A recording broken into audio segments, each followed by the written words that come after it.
관점이 바뀌면은 인생이 바뀐다라는 제목으로 오늘은 좀 이렇게 많은 분들이 오셔서 좀 이렇게 초청 안식일 개념으로 제가 설교를 준비했습니다. 세상을 바꾼 세 번의 물리학의 변천사가 있습니다. 이 지금까지 우리가 올 때 이 세상을 바꾼 세 번의 물리학의 변천사가 있습니다.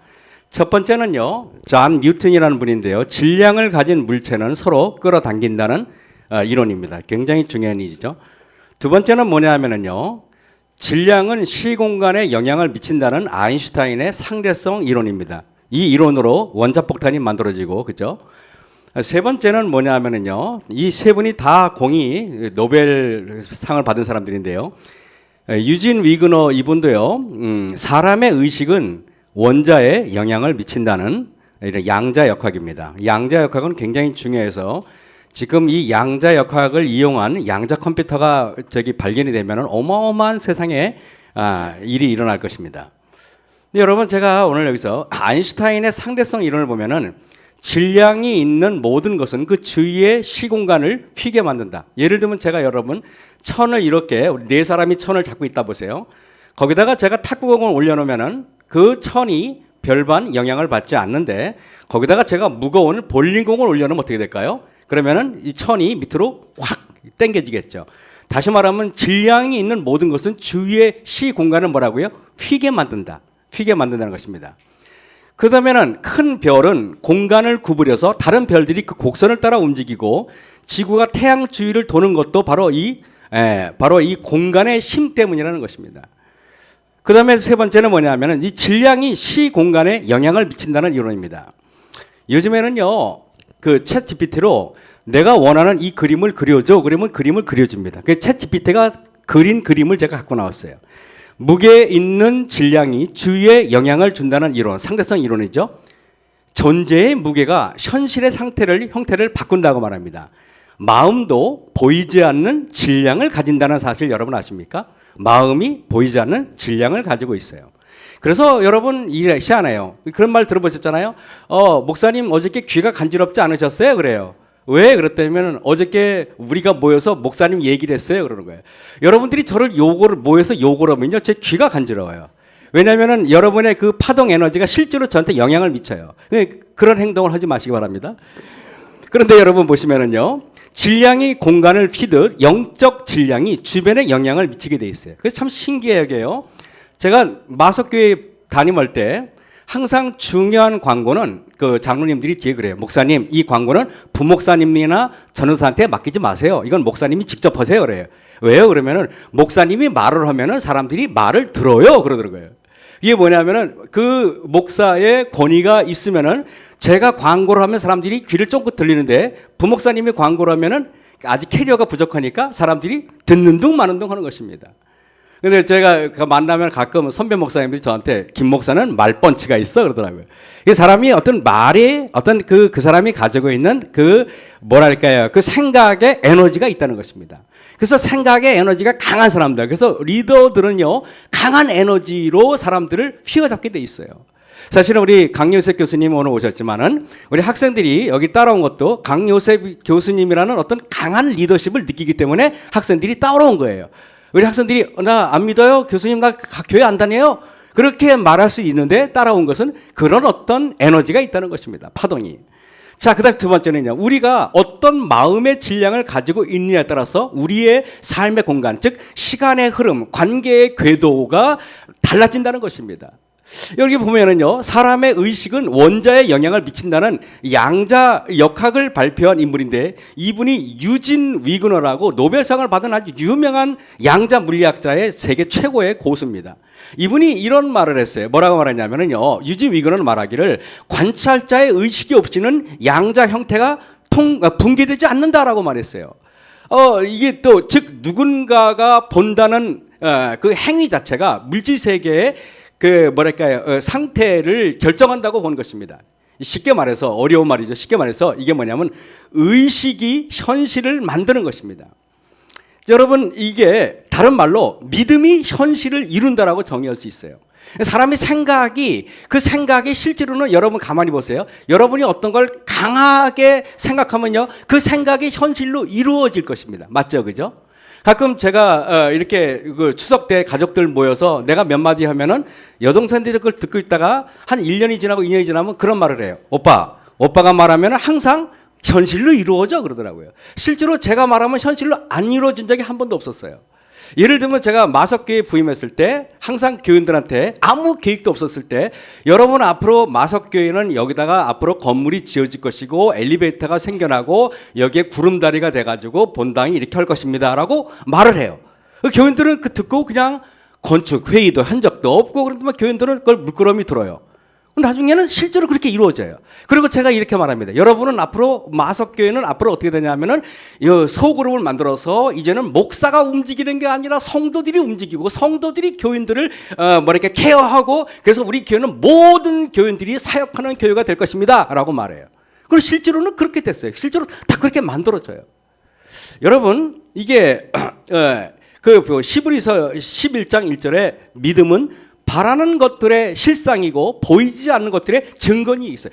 여러분 유진 위그너라는 사람이 예수님을 믿었는지 잘 모르겠지만은요, 이 그 양자 역학의 원리가 성경에 딱 한마디로 압축이 돼 있어요. 뭐라고요? 믿음은 즉 여러분의 생각은 바라는 것들의 실상이요 보지 않는 것들의 뭐라고요? 증거니라. 다시 말하면 여러분의 생각이 곧 현실로 이루어진다는 것입니다.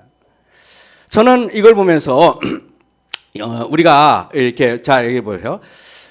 이게 2010년에 출판된 론다 번의 시크릿이라는 책인데 끌어당김의 법칙이라는 책인데 이게 세계에서 수백만 권, 수천만 권이 팔린 아주 유명한 책이에요. 여러분 아시죠? 이게 굉장한 베스트셀러인데 이 끌어당김의 법칙이 이게 뭐냐? 끌어당김의 법칙의 요지는 이렇습니다. 자, 우주나 이 지구는 우리에게 보이지 않는 파장이 존재한대요. 긍정적이든 부정적이든 이거 제가 잠깐 안경을 쓸게요. 이게 자, 사실은 어떤 뭐냐면은 우리에게는요 사람에게는 각자 보이지 않는 파장이 있는데 여러분이 긍정적인 파장이든지 부정적인 파장이든지 여러분들이 여러분들 모르게 그 파장을 여러분들이 발산하고 있다는 것입니다. 그러면은 이 여기 론다 번이라는 분이 이런 말을 했어요. 뭐라고 말했냐면 끌어당김의 법칙을 양자 역학의 관점으로 보면은 걱정을 많이 하면은요 걱정의 진동이 파장이 나한테 흘러나오는 것입니다. 그러면 너무 웃기게 우주에 있던 걱정의 진동 에너지가 나한테 끌어당겨 온다는 것입니다. 그러니까 여러분들이 예를 들면 여러분들이 오늘 누구를 미워하잖아요. 누구를 미워하면은 그 미워하는 그런 파장이 여러분들을 향해서 돌진한다는 것입니다. 여러분 이것은 제가 말씀드리는 게 아니라 과학의 원리를 제가 여러분에게 말씀드리는 거예요. 이게 무슨 뜻이냐면은 끌어당기는 원리는 같은 생각의 파동이 같은 생각의 파동을 끌어당긴다는 것입니다. 매우 중요한 일이죠. 자, 걱정을 많이 하는 사람에게는요, 걱정 파장이 일어나서 걱정거리가 자꾸 생기게 돼 있다는 것입니다. 그리고 또 예를 들면은 질병에 대해서 걱정을 많이 하는 사람들은요, 잦은 질병이 발생하는 것을 볼 수가 있어요. 여러분들 이거 참 재밌어요. 그리고 여러분이 자신이 가난하다고 여기면은 가난한 일들이 자꾸 생겨요. 그래서 저는 목회할 때 가끔 농담이지만은 농담 비슷하게 이렇게 말해요. 저는요 어마어마한 부자예요 이렇게 말해요. 그 사람들이 막 웃어요. 왜냐하면 제칠 한식일 예수 재림교인 치고 목사 월급이 얼마인지 모르시는 분 아무도 없어요. 대충 다 알아요. 그럼 제가 우리 집 창고 밑에는 제가 금덩이에 가득하고 저는 또 키가 1m 83입니다. 그래요. 아마 그래서 뭐 제가 여러분들이 믿음의 눈으로 보면은 제가 강요색 교수님하고 신장이 아마 비슷할 겁니다. 근데 여러분 이제 희한해요. 근데 실제로 있잖아요. 보면은요 사람이 그런 말을 하잖아요. 그럼 그 파장이 그런 일들이 자꾸 나한테 끌어당겨지는 것입니다. 여러분 이게요 교만하고는 다른 거예요. 교만하고. 이제 한번 보세요. 이제 보면은 자신이 불행하다고 여기잖아요. 그러면 불행한 일이 자꾸 생기게 돼 있고요. 자신이 행복한 사람이 여기면은 행복한 현실이 자꾸 만들어진다는 것을 여러분이 발견할 수 있어요. 그래서 여러분 이 시크릿이라는 책에 끌어당김의 법칙, 그 시크릿이라는 책에 나와 있는 끌어당김의 법칙에 나와 있는 어떤 이야기예요, 여러분. 그러면은 보면은 하루도 마찬가지예요. 아침부터 짜증스럽고 화난 상태로 하루를 시작하면 온종일 부정적인 일들이 발생해요. 그래서 여러분 이런 거 들어보세요. 어떻게 아침에 안 좋은 일을 당하면 우리 이런 말을 들어보죠. 에이씨, 아침부터 재수없게, 이런 말 들어보셨습니까? 실제로 아침부터 재수없게 그러면은 재수없는 일들이 연달아 계속 꼬리를 물고 나한테 당겨져 오게 돼 있어요. 여러분, 그러면 보면은요, 이 법칙은 옳고 그름, 긍정적이고 부정적을 가리지 않고 자신이 많이 생각하고 주시하는 것을 끌어당겨 실제화시킨다는 것입니다. 여러분이 마음속으로 야, 내가 왜 암이 아닐까? 내가 속이 이상한데 이거 암이 아닐까? 라고 강하게 여러분들이 그 생각을 품고 있으면 실제로 여러분들에게 암이 발생할 수도 있다는 것입니다. 이거 매우 여러분, 아인슈타인의 상대성 이론을 보겠습니다. 아인슈타인이 이런 말을 했어요. 제가 여러분에게 여쭤볼게요. 여러분들은 초등학교 때 시간이 빨리 지나갔나요? 아니면은 연세가 들어서 시간이 빨리 지나갔나요? 한번 말씀해 보시겠습니까? 언제 빨리 지나가나요? 초등학교 때 1년은 지금 여러분이 느끼는 10년보다 더 길었어요. 여러분, 그렇죠? 근데 왜 그러냐면은 초등학교 때는요, 어렸을 때는요, 애들이 가만히 있는 법이 없어요. 계속 움직여요. 계속 움직여요. 그냥 여기 뛰고 저리 뛰고 계속 움직여요. 그래서 놀랍게 상대성 이론에 의하면은 빨리 움직이는 사람에게는 시간이 천천히 흘러요. 그래서 어린아이들은요, 시간이 천천히 흐르게 느껴지는 거예요. 근데 연세 드신 분들은 기력도 없고 할 것도 없으니까 집에 가만히 벤치에 앉아 있어요. 그런 분들에게 시간이 얼마나 빨리 가는지 몰라요. 그래서 느리게 움직이는 사람에게는 시간이 빨리 가고 빨리 움직이는 사람에게는 시간이 느리게 갑니다. 저는 인생을 살았을 때 목회를 해도 빨리 움직이는 인간이었어요. 그래서 여기 끝나고 여기 끝나고 하고 막 하다 보니까 저는 정식 목회를 딱 20년 했는데 제 느끼기에는 한 30년, 40년 한 것 같아요. 어마어마한 시간을 보낸 거예요. 여러분, 자, 그러면 또 이런 말을 합니다. 세상은 고정된 것이 아니라 보는 사람의 시선에 따라 달라지게 돼 있어요. 조금 아까 여러분 말했죠? 내가 행동에 따라서 시간도 빨리 갈 수가 있고 늦게 갈 수가 있어요. 근데 여러분들의 시선에 따라서, 보는 사람의 시선에 따라서 세상도 전혀 다른 세상이 될 수가 있다는 것입니다. 성경의 말씀이 마음이 현실을 만든다. 아까 히브리서 읽었죠? 그런데 무릇 지킬 만한 것보다 더욱 내 마음을 지키라. 생명의 근원이 예수남이니라. 이런 말씀이 있어요. 여러분, 이 보면은 아인슈타인의 이 상대성 원리 E는 MC 제곱이라는 거 여러분 보셨죠? 이게 뭔 뜻이냐면은, 즉 에너지는 질량 곱하기 빛의 속도의 제곱이라는 이 이론이 원자폭탄을 만들고 세상을 변화시키는 어마어마한 위력의 이론입니다. 근데 이가 말하기를 이렇게 말했어요. 아인슈타인이 믿음은 마음의 에너지예요. 그 에너지는 하나님의 나라의 역사를 일으키게 돼 있어요. 우리가 이제 다시 말하면은요, 이렇습니다. 이 세상에 빛보다 빠른 게 없어요. 근데 너무 놀라운 거는 믿음은 빛보다 빠른 속도로 하나님께 나아간다는 사실 여러분 아십니까? 믿음은 빛보다 월등히 빨라요. 그래서 제가 이거 보면서 내 믿음이 너를 구원하였느니라. 그래서 이렇게 혈루병 걸린 여자의 마음, 그 여자의 마음이 하나님의 치유의 에너지를 끌어당겨서 그 여자의 병이 다 치료를 받는데, 여러분들은 제가 이런 말씀 들어볼게요. 하나님의 무한한 에너지가 있다면은 그것을 잡아 끌어당겨서 여러분의 에너지로 삼고 싶은 마음은 없는가요? 여러분, 그 에너지를, 하나님의 에너지를 여러분의 에너지로 삼는 저와 여러분이 되시길 간절히 바랍니다. 아멘. 크게 하면 에너지가 더 많이 받습니다. 자, 그래서 여기 보면은 이래요. 온유한 사람이 되고 싶으면은 온유한 사람이라고 생각하고 행동하십시오. 나는 마음속으로 나는 온유한 사람이야. 여러분, 온유한 사람처럼 내가 온유한 사람이 되고 싶으면 온유한 사람이라고 여러분 자신을 가정하란 말입니다. 이거를 신학용어로 칭의라고 말합니다. 칭의.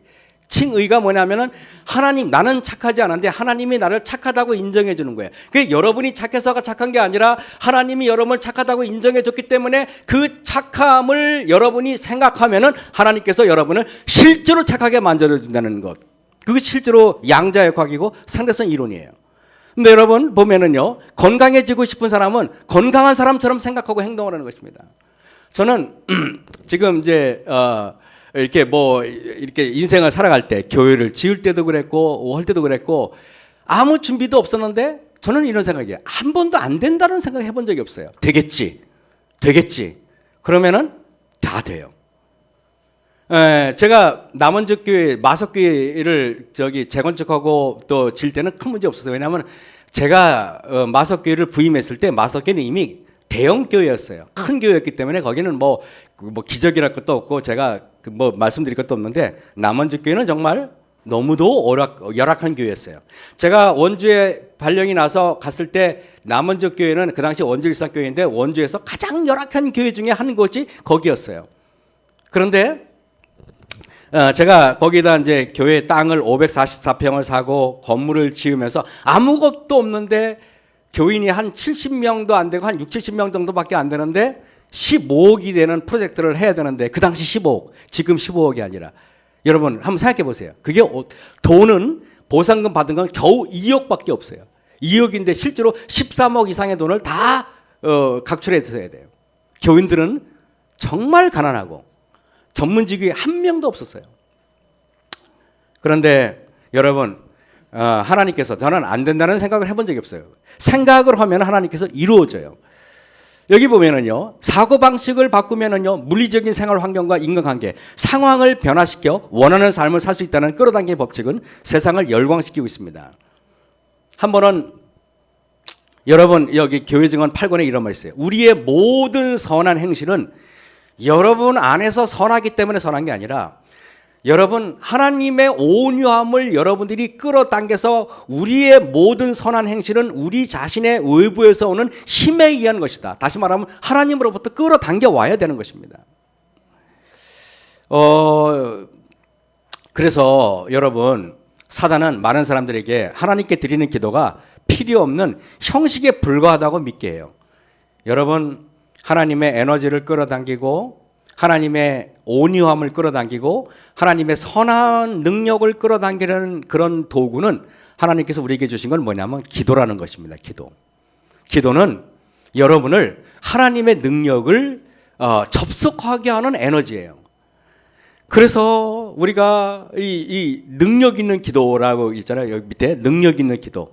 하나님께 힘을 얻는 기도를 능력 있는 기도예요. 그러니까 여러분들이 능력 있는 기도인지 아니면 능력이 없는 기도인지는 하나님의 능력을 내가 접속되는지 안 되는지를 보면 아는 것입니다. 여러분 제가 남원적교에 있을 때 한번 그런 일이 있었잖아요. 제가 있을 때 우리 젊은 어떤 집사님이 치과 의사셨는데 맹장 수술을 받았는데 근데 맹장 수술을 받았는데 일주일이면 보통 퇴원하잖아요. 그죠? 일주일이 지났는데 점점 염증 수치가 높아지고 열이 나는 것입니다. 그래가지고 의사가 일주일 더 있으라 그래가지고 일주일을 더 있었어요. 그런데 열은 점점 높아지고 그래가지고 의사가 다급하게 그 가족들을 불러 모았습니다. 이 큰일 났습니다. 빨리 큰 병원으로 가세요. 그러는 거예요. 아니 맹장 수술했는데 갑자기 빨리 큰 수술하라니까. 그래가지고 이 젊은 이 집사님이 놀랍게 막 삼육 서울병원으로 불이 나게 갔어요. 삼육 서울병원에 불이 나게 갔는데 그분을 이렇게 개복해 보니까 염증이 다 소관이 썩어 있어. 다 고름이 가득 있는 거예요.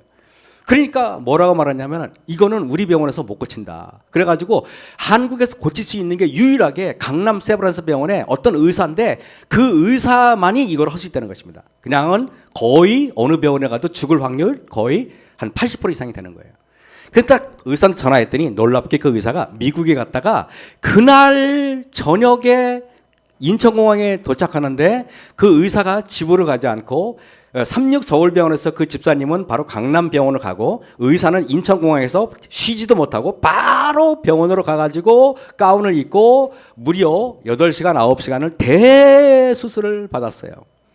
그때가 금요일이었어요.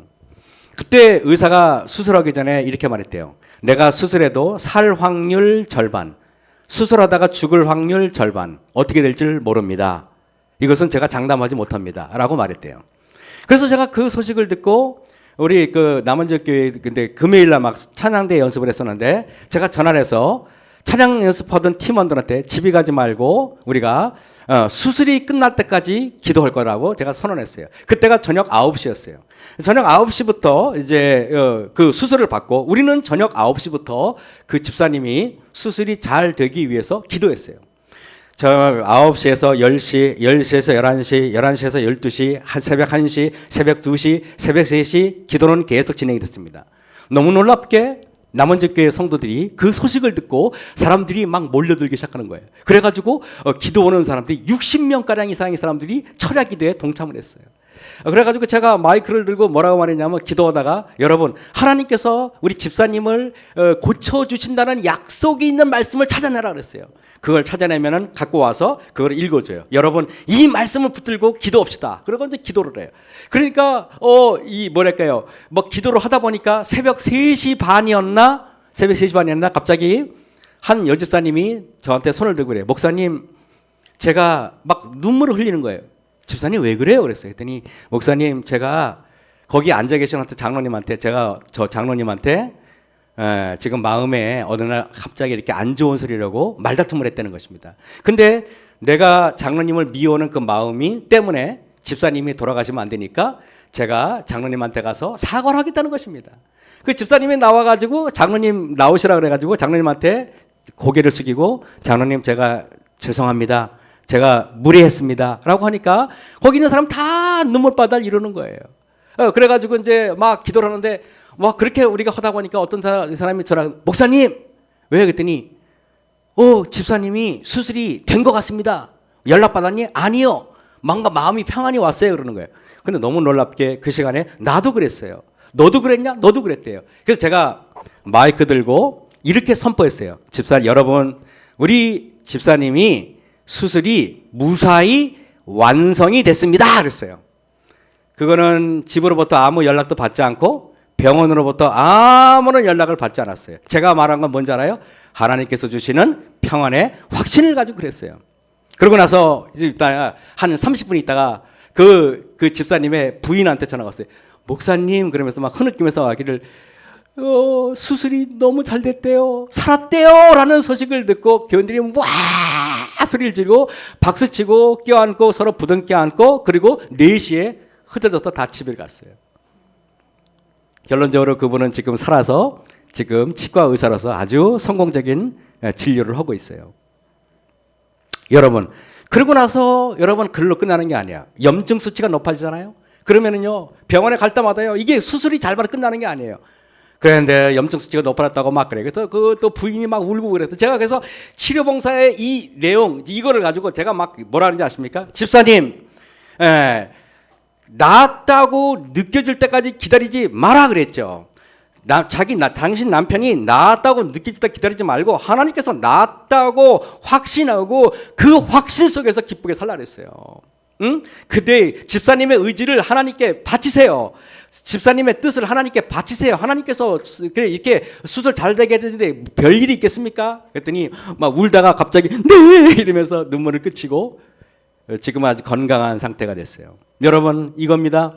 여러분이 아까 그랬죠. 의사가 나았다는 판정이 내리기 전에 여러분들은요 믿음으로 이미 기뻐하시고 믿음으로 여러분 확신을 갖는 게 그게 진짜 믿음이에요. 그게요. 성공한 사람들은 항상 자기만의 성공의 비법 같은 한마디가 있어요. 이게 뭐냐면은 마음 먹는 건 누구나 할 수 있어요. 그러나 꾸준히 하는 건 아무나 못해요. 제가 여러분에게 신앙을 해도 꾸준히 했으면 좋겠어요. 마음 먹는 건 쉬워요. 근데 여러분 성공 확률을 이 배달의 민족을 만든 이 김봉진이라는 친구가 이런 말했어요. 성공 확률을 말하는 것보다 실패할 확률을 진단하는 것이 훨씬 더 똑똑해 보이고 전문가처럼 보입니다. 그러나 부정적인 의견을 제시하는 사람 중에 세상을 바꾼 사람이 있습니까? 이렇게 말했어요. 그러면서 그들의 의견만 제시할 뿐 세상을 바꾸는 아무런 도움이 되지 않습니다. 성공한 사업은 그 시대의 전문가들이 비관적으로 바라봤던 곳에서 이루어집니다. 그래요. 여러분 그리스도의 마음을 품은 사람은요 그리스도 안에 있는 사람이래요. 예수님과 같은 생각, 예수님께서 나에게 낫게 해주시겠지 그런 마음을 가지면요 여러분은 그리스도인이 되는 거예요. 신실한 마음으로 그분의 말씀을 순종하는 곳에 그리스도께서 거하시는 것이에요. 한 천사가 그대를 따라다니며 그대의 말과 행동을 기록하고 있대요. 아침에 일어날 때 그대는 자신이 연약함을 느끼고 하나님께 능력을 얻어야 함을 느끼는가? 저는 이제 나이를 먹으면 먹을수록 제 자신이 아무런 능력이 없다는 것을 비로소 조금씩 깨닫는 것 같아요. 이제 좀 철이 드는 거죠. 그래서 제가 뭐랄까요, 하나님의 능력을 얻을 수 있는 말이 있고 하나님의 능력을 얻을 수 없는 말이 있대요. 산 믿음과 죽은 믿음이죠. 여러분, 제가 열어볼게요. 특전사가 강합니까? 아니면 똥방이라 불리는 방위병이 강합니까? 참고로 저는 방위병 출신입니다. 잘 모르겠습니까? 최영순 지사님은 똥방이가 강하다고 생각합니까? 특전사가 강하다고 생각하십니까? 싸우면 누가 이길 것 같아요? 특전사가 이겨요. 거의 섭섭한 말씀을 하시네. 저는 참고로 똥방이었어요. 그래서 제가 방이들은 옛날엔 도시락을 싸갖고 다녀요. 도시락을 싸갖고 가면은 여청년들이나 여자애들이 저를 선망의 눈으로 보지는 않더라고요. 그래서 제가 그랬어요. 특전사가 방위보다는 강해요. 집사님 말씀처럼. 왜 강한지 아십니까? 특전사에 가면 안 되면 되게 하라는 문구가 있어요. 그죠? 근데 여러분, 요즘 젊은이들이 약한 이유가 뭔지 아십니까? 요즘 젊은이들은 특전사는 안 되면 되게 하라 그러는데 요즘 젊은이들은 이래요. 안 되면 되는 것만 해라 그러대요. 같은 말이지만 차이가 많습니까? 안 되면 되게 하라고 안 되면 되는 것만 해라. 차이가 많이 나죠. 그죠? 저는 우리가 웃으면서 듣지만은 여러분들은 정말 불가능하다고 느껴지는 것들을 이루어 보신 적이 있습니까? 만약에 불가능하다는 것들을 여러분 느끼잖아요. 한 번이라도 그런 영적인 경험을 하면요, 그 다음부터는요 무서울 게 없어요. 제가 이제 이렇게 말해요. 아니, 목회를 잘하다가 왜 목회를 그만두고 빵가게를 한대요. 왜 그런지 아세요? 내가 목회를 하면서 실패해 본 적이 없었거든요. 교회를 맡으면은 교회가 성장을 해. 그러니까 나는 나가서 빵가게를 하면은 빵가게가 성장한다는 건 당연하다고 느꼈어요. 그 당연한 게 아니더라고요, 보니까. 제가 보면은 여러분 이래요. 박용우라는 관점 디자이너가 이런 말을 했어요. 긍정의 파워인데, 긍정적인 사람은요 한계가 없어요. 한계가. 근데 여러분의 긍정적인 사람은 한계가 없는데 부정적인 사람은 한계 없어요. 한계 없어요. 이뤄놓은 게 없단 말이에요. 예, 이게 참 매우 중요한 얘기죠. 그죠? 그래서 공감을 전제로 생각을 시작하라. 그리고 생각을 보라. 보는 것을 그치지 말고 생각을 살펴보라 그랬어요.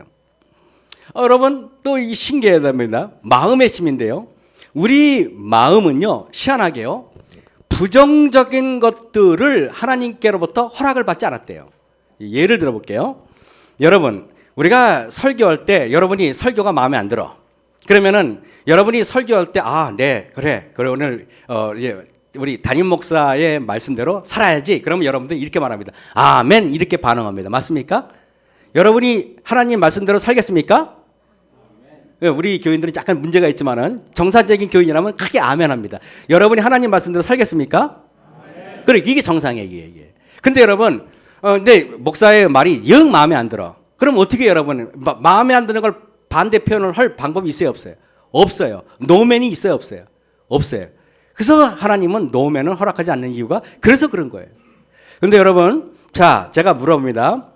야, 부정을 못한다는 게 보세요. 코끼리 여러분 생각하지 마세요. 코끼리 생각하지 마세요. 근데 여러분이 이미 코끼리 생각하고 있죠, 그죠? 다, 그죠? 맞아요, 안 맞아요? 다, 그래서 여러분들은 이 머릿속에 이미 코끼리 생각해요. 자, 할게요. 여러분, 피라미드 생각하지 마세요. 피라미드 생각하지 마세요. 이미 여러분의 피라미드 벌써 머리에 떠올랐어요, 안 떠올랐어요? 떠올랐죠. 인간은 부정적인 것은 원래 못하도록 되어 있어요, 원래가. 그래서 여러분이 만약에 긍정하지 않고 부정한다면 여러분은 하나님의 창조의 원리에 역행해서 살고 있는 사람이에요. 그런 사람은 항상 문제가 있어요. 자, 그래서 우리가 보세요. 우리가 보통 스키를 탈 때, 자, 야, 너 나무 있으면 나무 피해야 돼? 그러면요, 희한하게요, 나무만 보여요. 나무만. 근데요, 눈길을 따라가. 나무 보지 말고 눈길 따라가. 그러면은 눈길만 따라가게 돼 있어요.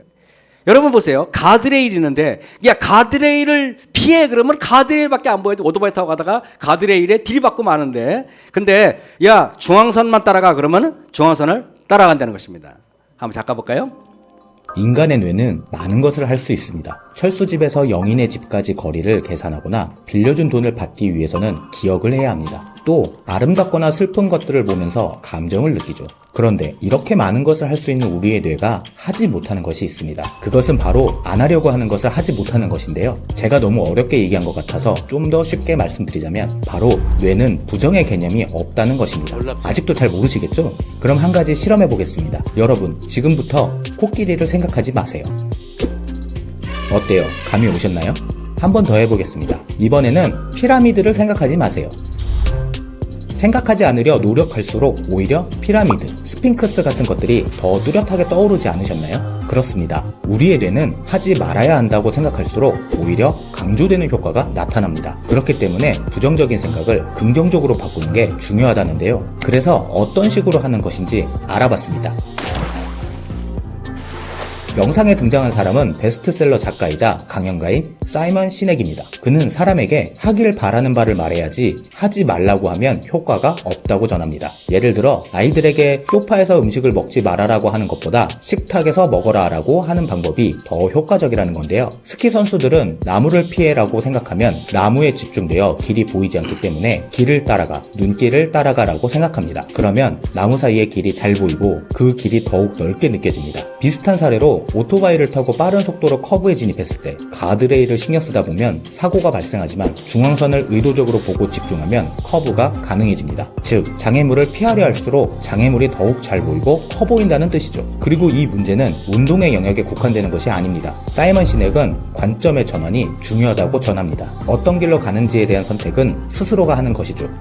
우리는 인생을 살면서 크고 작은 문제를 마주하게 됩니다. 하지만 가끔은 감당이 어려울 정도로 심각한 문제가 발생하기도 하죠. 그럴 때 문제를 해결하려고 문제에 집중하다 다른 길을 발견하지 못할 수도 있습니다. 더 좋은 해결 방법을 두고 차악을 결정하기도 합니다. 부정적인 방법이 잘못됐다는 것은 아닙니다. 과거부터 인간의 뇌는 생존을 위해 부정적인 것들에 집중하도록 진화했거든요. 이것은 위험하니 안 돼. 저것은 먹으면 안 돼. 만일 인간의 뇌가 부정 편향적이지 않았다면 천적이나 각종 위험으로부터 살아남지 못했을 겁니다. 하지만 오늘날 우리 사회에서 는 그다지 필요하지 않은 생존 본능으로 남아 있습니다. 보다 효율적이고 보다 합리적인 선택을 방해하는 요소로 남고 말았죠. 어릴 적 하지마, 안 돼를 들어본 기억은 누구나 있을 겁니다. 하지만 다른 방식으로 하라는 학습에 대해서는 떠오르는 것이 그다지 없습니다. 그러니 이제부터라도 산만한 아이에게 산만하지 말라고 하기보다 집중하는 방법을 알려주는 건 어떨까요? 한 발짝 뒤로 물러서서 다른 관점으로 살펴보면 없던 길들이 비로소 보이기 시작할 것입니다. 몇몇 혹자들은 사이먼 시넥의 이야기를 듣고 단순한 말장난에 불과하다고 치부합니다.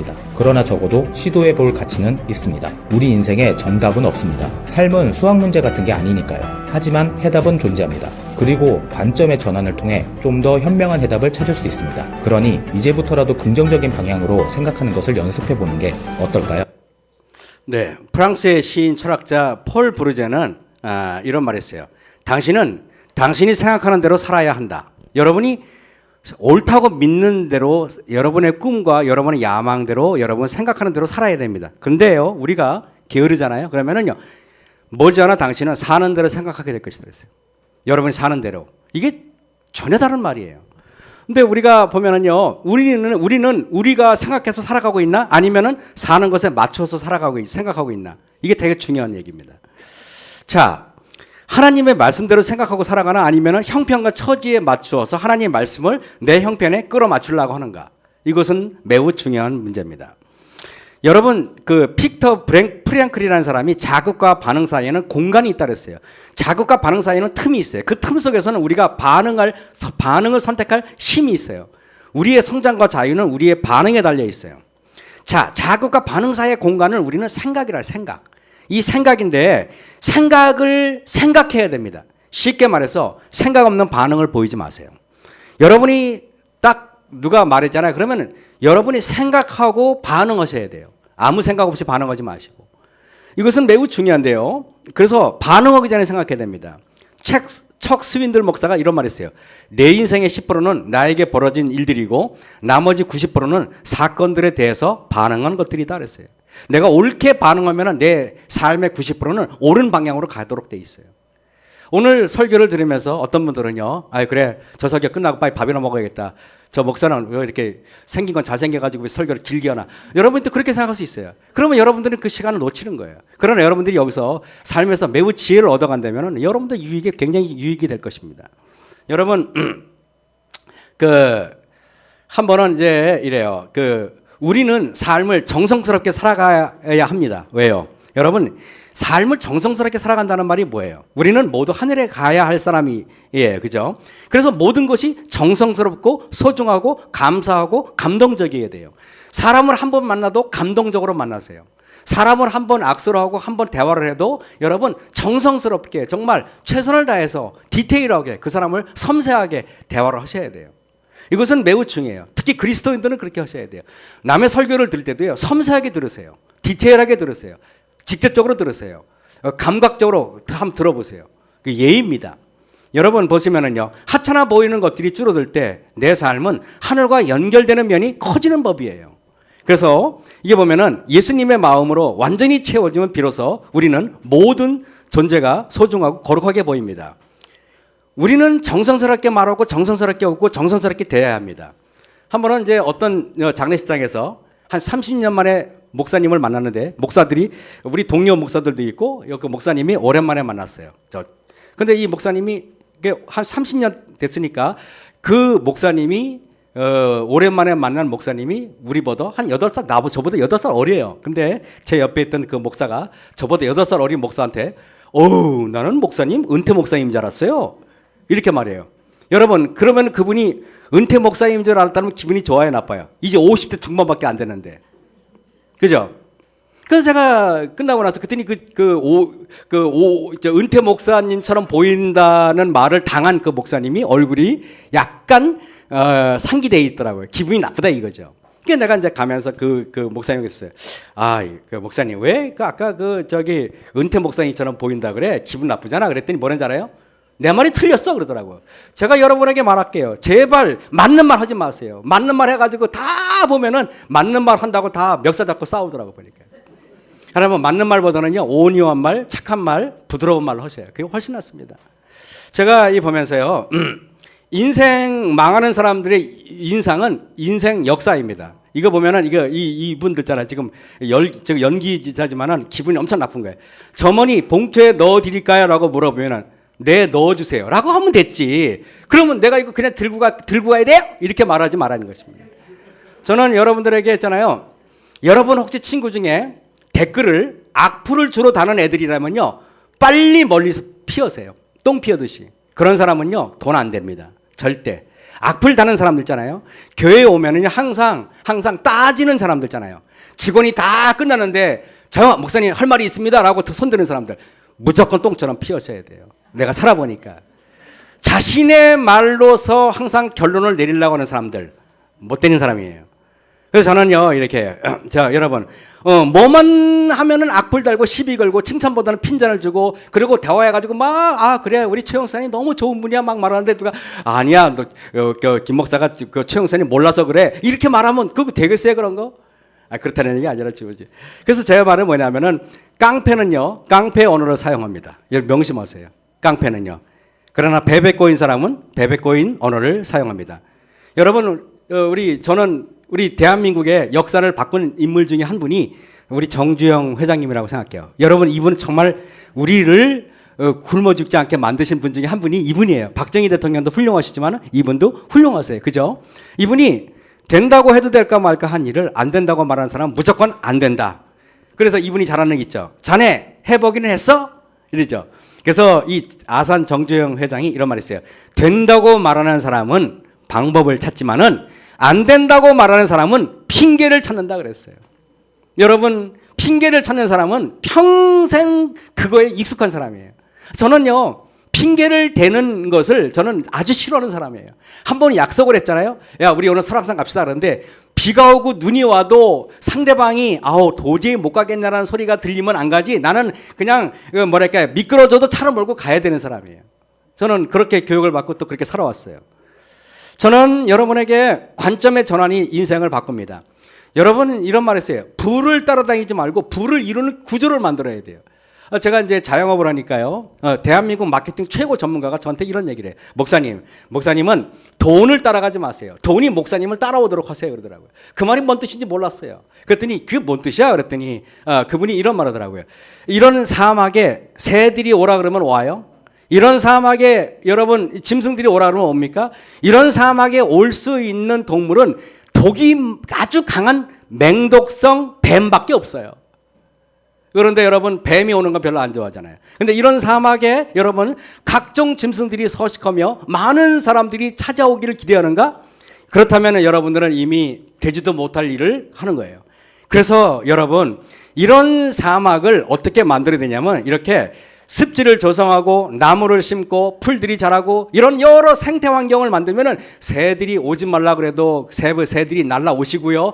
짐승들이 오지 말라 그래도 오고 각종 쉼이 필요한 모든 인간들 모든 인생들이 몰려듭니다. 저는 그래서 그게 뭔 뜻인지 알았어요. 그러면서 그가 하는 말이 목사님 온라인에 생태 환경을 조성하세요. 목사님 오프라인에 생태 환경을 조성하세요. 딱 시작을 했거든요. 그랬더니 매출이 3배로 막 뛰더라고요. 그래서 제가 놀랐어요. 이것은 감당하기 어려운 거예요. 그래서 제가 여러분 봉화에다가 베이커리 카페를 짓는 게 그래서 그 꿈과 실현을 하기 위해서 제가 그렇게 하는 거예요. 지금 70평을 짓고 있어요.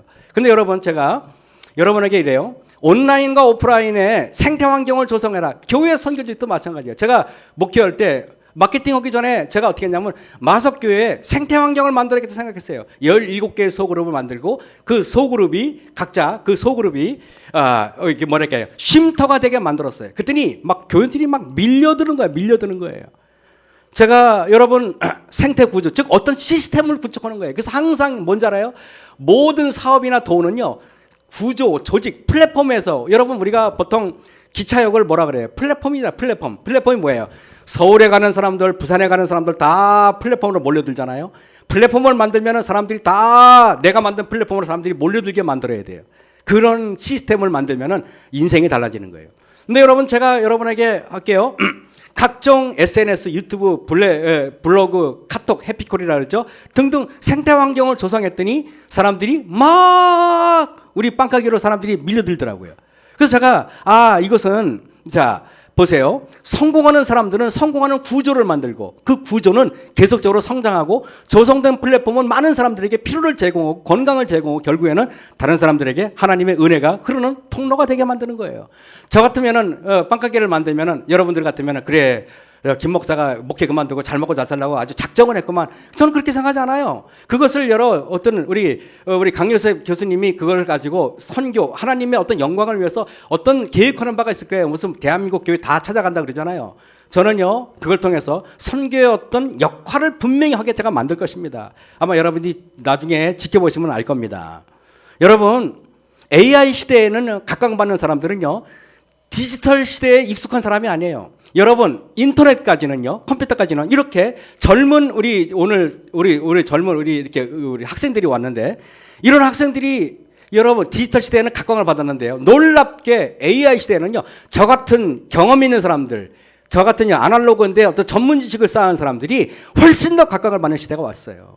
저는 그래서 AI 시대에 제가 많이 그래서 이거를 제가 집중적으로 내려가면 요 일이 끝나면 배워야겠다. 내가 이걸 이용해가지고 뭔가 놀라운 일들을 해야겠다고 생각하고 있어요. 그래서 그 최고 전문가도 지금 알아두고 있어요. 근데 여러분 보세요. 예전에는 문제를 잘 풀고 답을 잘 맞추는 사람들에게 사람들이 각광을 받았다면 지금은 그거 아니에요. 옛날에는 서울대학교 좋은 대학 가려면요 문제를 잘 파악하고 해답을 제깍제깍 얻어야 되지만 이제는 그런 사람이 아니라 창의적인 사람 있잖아요. 이제는 질문의 관점을 바꿀 수 있는 사람들. 여러분 이런 사람들이 각광을 받고 있어요. 관점에 입체화가 되어 있는 사람들이 각광을 받고 있는 거예요. 관점을 생각을요 입체화시켜야 돼요. 단편화시키지 마세요. 입체화시키셔야 돼요. 그래서 저는요 AI 시대에 이게 보면은요 미국 아마존 플랫폼 회사는 5년 안에 65만 명의 직원을 다 AI로 대체하고 다 해고시킨대요. 여러분 올해 10만 명 해고시킨대요. 근데 여러분 이게 끝나는 게 아니에요. 지금 미국에 있는 명문대학교 소프트 프로그램을 만드는 학생들이 지금 전부 다 지금 뭐 10만 명, 3만 명 지금 다 해고당하고 있어요, 여러분. 시대가 빨리 변하고 있단 말이에요. 그래서 앞으로 여러분 저는 이럴 때 이렇게 암울한 시대를 살면 여러분 어때요? 아, 그래, 이제 나도 이제 조금 있으면 이제 끝나겠구나. 이런 생각을 하지 마시기 바랍니다. 저는요, 이럴 때 오히려 불안하고 부정적인 생각의 파장이 여러분 속에서 분출할 때 우주의 불안하고 부정적인 현실들이 여러분 인생 속으로 끌어당겨져요. 그것을 여러분 막으셔야 돼요. 이때 AI를 이용해서 어떻게 나의 영적인 삶과 육적인 삶을 개선시킨가에 포인트를 맞추고 여러분들이 설계를 하셔야 돼요. 이렇게 관점의 전환을 이루는 것을 우리는 혁신이라고 불러요. 그리고 발상의 전환이라고 불러요. 여러분 발상의 전환을 하시기 바랍니다. 그래서 여러분 생각을 바꾸셔야 돼요. 제가 작년에 환갑잔치를 했잖아요. 환갑잔치를 했는데요. 그거 아세요? 제가 가끔 그런 생각을 해요. 저기 식당에 있는 신현미 씨가 저한테 그래요. 당신 말이야, 머리가 굳어지면 먹게 그만둬 그러더라고요. 저도 그런 마음이에요. 혁신적이지 않고 이게 꼰대의 기질이 있다 그러면 그만둬야 돼요. 왜냐하면 꼰대는 사람들을 피곤하게 만들거든요. 여러분, 질문이 능력이고 관점의 입체화가 성공 필수입니다. 그러면 여러분 이렇게 질문이죠. 우리 회사 사람들 어때? 제가 우리 강 교수님에게 했죠. 우리 교수님 학생들은 어때요? 이렇게 물어볼 수 있죠. 근데 그렇게 하지 말고 이렇게 해요. 나는 함께 일하고 싶은 동료인가? 여러분 이런 관점이잖아. 그죠? 회사 동료들이 어때 보다도 나는 함께 일하고 싶은 동료인가? 나는 이 학생들한테 정말 내가 필요한 교수인가? 이렇게 여러분 질문을 바꿔보라는 것입니다. 예? 그 다음에 또 보면은 김대리 이번 프로젝트의 보고서를 내봐. 이러는 것보다는요. 김대리가 이번 프로젝트를 만든다면 무엇을 바꿔보고 싶어? 어떤 아이디어를 내고 싶지? 전혀 다른 해답이 나오고 전혀 다른 솔루션이 제공될 거라고 저는 생각을 합니다. 여러분 경험의 생각 안에 갇혀있는 사람들을 두 자로 뭐라 하는지 아십니까? 경험의 생각에 갇혀있는 사람들. 요거 맞추면 점심 공짜로 드릴게요. 떡까지 내가 다 제공할게요. 진짜로. 뭔지 아십니까? 두 자로. 우리 공연 마치고 이상한 전원이 옆에 오는 집사님들 뭐가 있습니까? 경험의 생각 안에 갇혀있는 사람들을 뭐라 하냐면 요거를 꼰대라고 부릅니다. 꼰대. 내가 살아온 인생이 세상의 기준인 양 말하는 사람들 꼰대라고 불러요. 이렇게 말하죠. 우리 옥천교회는 규정이 이렇습니다. 라고 말하는 사람은 이미 꼰대예요. 여러분 규정은 교회에 의해서 바꿀 수 있어요. 바꿀 수 없다고 믿는 사람들은 꼰대예요. 꼰대는 불편해요. 근데 여러분 보세요. 자, 보세요. 여러분들은 꼰대를 뭐라고 정의하나 볼까요? 입력이 멈춘 상태에서 출력만 하는 인간을 꼰대라고 불러요. 그러니까 여러분이 지금 입력은 안 되는데 계속 출력만 하는 사람들. 아니야, 그렇게 하는 거 아니야. 근데 그분은요, 입력이 안 돼 있어요. 맨날 30년 전에 입력해 놓은 거 가지고 지금도 출력하고 있어요. 이런 사람들은요, 꼰대예요. 근데요, 저는 지금도 끊임없이 무언가를 봐요. 무언가를 강의를 듣고 무언가를 연구해요. 그래야만 젊은이들하고 소통할 수 있는 거예요. 만약에 젊은이들이 제가 말하는 게 저 목사 환갑 넘었는데 꼰대네. 그러면 저를 떠납니다. 제가 존경하는 홍명환 목사님은요. 연세가 70이 훨씬 넘으셨지만은 말씀하시면 그분은요. 꼰대 기질이 1%도 느껴지지 않아요. 왜? 항상 신선해요. 그 뭐예요? 목사님은 그만큼 노력하시기 때문에 그런 거예요. 지금도 영어로 기도를 하시고요. 지금도 속으로 지금은 영어로 막 혼자 말씀하세요. 저는 그 목사님의 그런 점이 굉장히 존경스럽고 제가 개인적으로 굉장히 좋아해요. 여러분 이런 사람들은 꼰대라고 말하는데 꼰대는요 설득을 당할 마음이 없는 사람을 꼰대라고 말해요.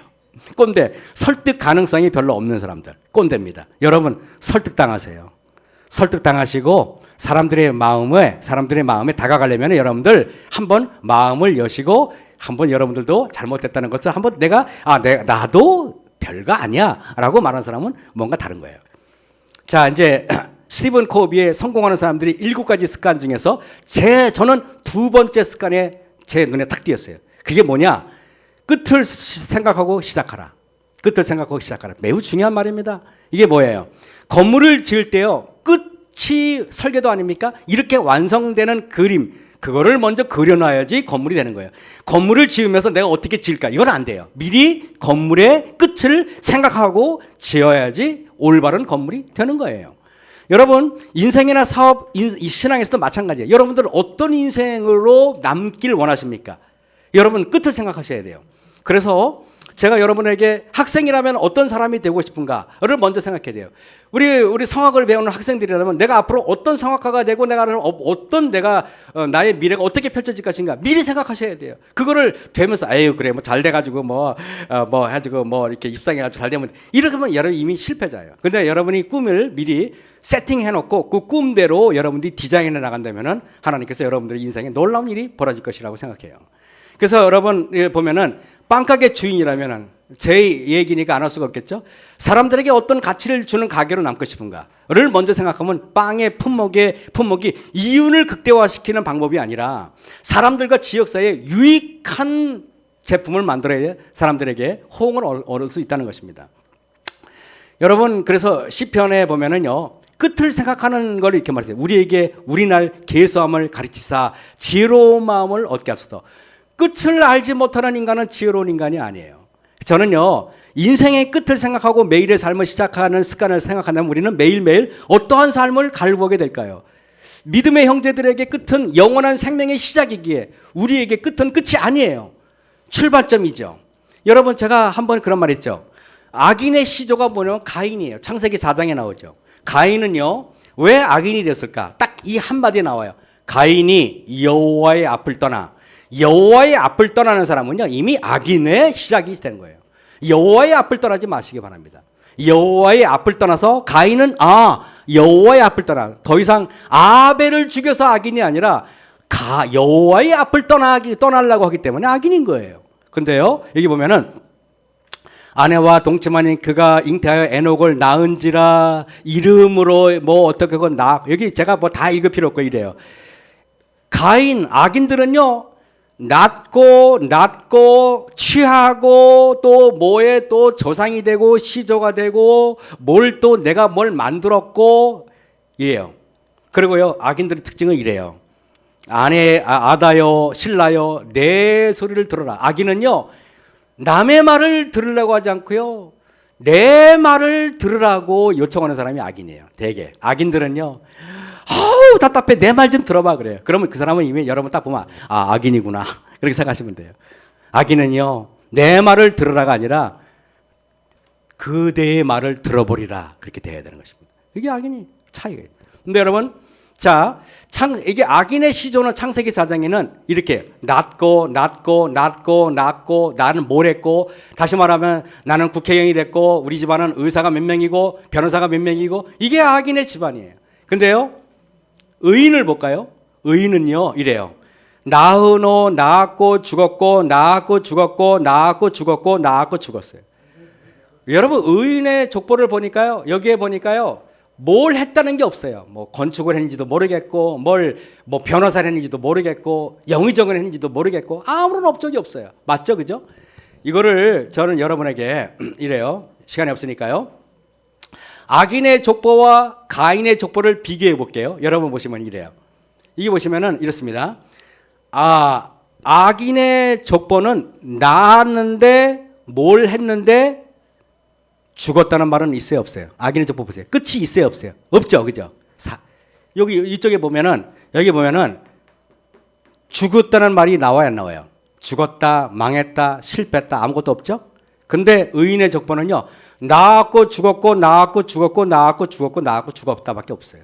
여러분 맞죠? 가만히 보세요. 근데 여러분 보세요. 이거를 제가요 핵심만 구별했어요. 악인의 족보를 그냥 다른 거 다 빼고 핵심 단어들만 쓸게요.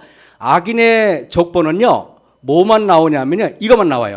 낳았고 쌓고 조상이 되었으면 낳았고 내 말을 들어라 사람을 죽였고 이거밖에 없어요. 근데 의인의 족보는요 낳았고 죽었고 이거밖에 없어요. 신기하죠? 여러분들이 여기 앉아 계신 분들은요 내가 언제든지 죽을 수 있다는 것을 염두에 두고 사는 사람이라면요 오늘 인생이 좀 더 진지해질 것입니다. 그래서 저는 여러분에게 이렇게요. 교회 증언보감 1권에 보면 아침에 그리스도인의 첫 번째 생각은 하나님께 대한 것이어야 한다. 그리고 창세기에 보면은 나는 당신들 중에 나그네요. 성경의 유명한 인물은 다 자기를 나그네라고 말해요. 내 나그네 길이 어떻고 나그네 길이 어떻고 그래요. 여러분이 왜냐하면 이 땅에서 내가 집을 져도 어차피 다 죽으면 버리고 가야 돼요. 이 세상엔 내가 내게 없어요. 오늘날 여기 치료봉사 보면 오늘의 의무를 성실하게 감당하는 것이 내일의 신원을 위하여 가장 잘 준비되는 것이다 그랬어요. 성경의 위대한 인물들은 왜 자신의 삶을 나그네라고 표현했을까요? 곧 죽을 줄을 알았기 때문에 그런 거예요. 나의 종말과 연한의 어떠함을 알고 나는 죽을 수밖에 없는 죄인이라는 사실을 크게 공감했기 때문에 그런 겁니다. 교회 증언의 4권의 480쪽에 하나님의 종들은 날마다 유서를 써야 한다 그랬어요. 왜? 인생의 끝은 항상 생각하고 시작하는 삶에 진짜로 성공하는 습관이 되기 때문에 그렇습니다. 항상 유서를 쓰는 마음으로 살아야 돼요. 오늘 이 말을 마지막으로 마칠게요. 우리는 압니다. 흘러가는 시간이란 붙들 수도 없고 붙들어맬 수도 없다는 것을 압니다. 하지만 제가 여러분에게 한마디 할게요. 하지만 시간을 창조하시고 시간을 만드시는 분을 붙들 수 있다는 것을 알아야 돼요. 내가 시간은 붙들 수 없지만은 시간을 점령하고 계신 하나님은 붙들 수 있어요. 그분을 붙들면은 여러분의 시간은 영원히 지속되리라 생각합니다. 감사합니다.